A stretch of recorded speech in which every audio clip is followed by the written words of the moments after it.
அக்கா, நீங்களா அத்தைய பாத்துக்கிறீங்க? நான் வேலைக்கு போறேன், என் குழந்தைய பாத்துக்க முடியலன்னு சொல்லி அந்த கிழவிய 3 வருஷம் வச்சிருந்தேன். இதை வாங்கி கொடு, அதை வாங்கி கொடுன்னு ஒரே டார்ச்சர். இப்ப என் பிள்ளைய ஸ்கூல்ல சேர்த்துட்டேன்.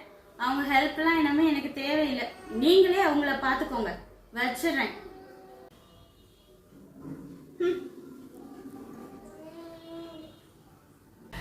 அத்தை, நான் உங்களுக்கு ஸ்வீட் கொடுக்க மாட்டேன், சாப்பாட்டுலேயும் ரொம்ப கண்ட்ரோலாக இருக்கேங்கிறதுனால தான் நீங்கள் என் மேலே கோவப்பட்டு உங்கள் மகன்கிட்டே ஏதாவது சொல்லிகிட்டே இருக்கிறீங்க.